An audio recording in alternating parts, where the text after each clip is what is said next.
900 soldiers. Surrounded by 40,000 enemies. No reinforcements. No communication. No way out. This wasn't supposed to be a battle. It was supposed to be a massacre. But what happened that night would shock the world. April 22, 1951. Yongkyon, South Korea. The Korean War had entered a deadly new phase. Under the cover of darkness, tens of thousands of Chinese soldiers moved silently through the mountains. Their mission: break through the United Nations line. And at the center of that line were 900 Filipino soldiers.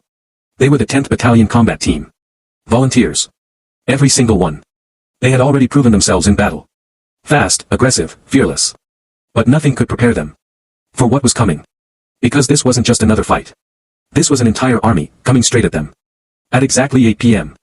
the sky exploded. Artillery shells rained down across the hills. The ground shook. The night lit up with fire.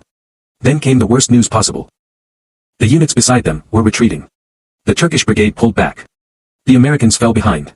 And just like that, the Filipinos were left alone. Within hours, the situation collapsed.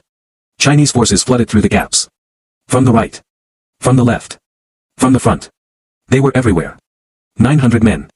Now surrounded by 40,000. Cut off from command. No backup coming. Only one option remained. Hold the line, or be wiped out. The attacks came in waves. Thousands of soldiers charging through the darkness. Gunfire echoed across the hills. Explosions never stopped. But something incredible happened inside the Filipino lines. The cooks picked up rifles, and fought. The medics dropped their supplies, and fought. Clerks. Drivers. Radio operators. Every single man picked up a weapon. Even the chaplain put down his Bible and joined the battle. There were no roles anymore. No support units. Just 900 men fighting for each other. On Yultong Hill. The most critical position. Filipino troops were trapped. Surrounded. Running out of ammunition. Their commander had fallen. And help wasn't coming. Then one man made a decision. Captain Conrado Yap. He had been ordered to retreat. To fall back and save what was left. But that meant leaving his men behind. He refused. Instead, he did the unthinkable. He ordered a counterattack. Yap led his men forward. Straight into enemy lines.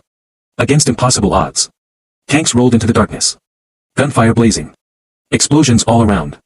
Yap stood exposed on his tank. Firing into the enemy. Not hiding. Not retreating. Leading from the front. The Chinese were stunned. No one attacks an army this size. But the Filipinos did. They broke through. They reached the trapped soldiers. And they brought them home. But victory came at a cost. As the last men were being rescued, Captain Yap was hit. He died on that battlefield.